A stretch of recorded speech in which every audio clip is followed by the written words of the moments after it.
కోరుకుంటే నేను ముందు నుంచి ఎప్పుడు కూడా నేను మీకు చెప్తాను, ఏ దానికైనా నేను సిద్ధం. కాకపోతే మొదట వాళ్ళు కోరుకోవాలి ఏందనేది. నేను ప్రజలు ఇచ్చిన తీర్పును గౌరవించి చిత్తశుద్ధితోని పరిపాలనను ముందుకు తీసుకెళ్తున్నా. నన్ను నా పని చేయనిస్తే ప్రతిపక్షాలుగా మీ పని మీరు చేసుకోవచ్చు. నాకేదో కాళ్ళలో కట్టబెట్టాలి, ఈ ప్రభుత్వాన్ని పడగొట్టాలనుకుంటే 10 ఏళ్ళు ప్రతిపక్షంలో మిమ్మల్ని దించుతామని చెప్పినాం, దించి చూపించినాం.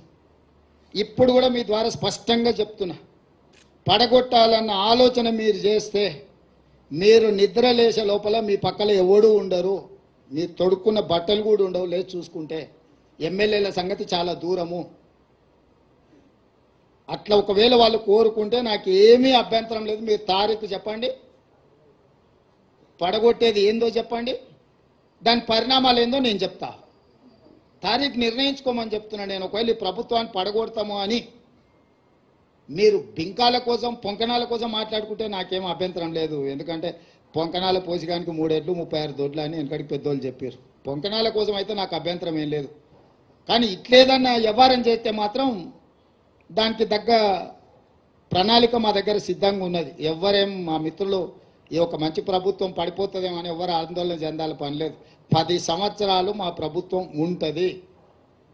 94 నుంచి 2004 10 సంవత్సరాలు టీడీపీ ఉన్నది. 2004 నుంచి 2014 వరకు కాంగ్రెస్ అధికారంలోనే, 2014 నుంచి 2023 వరకు బీఆర్ఎస్ అధికారంలో ఉన్నది.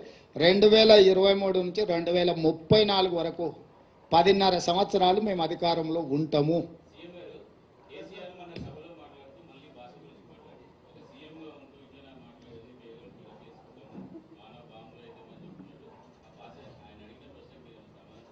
ఇప్పటికన్నా ఆయన జ్ఞానోదయం అయింది.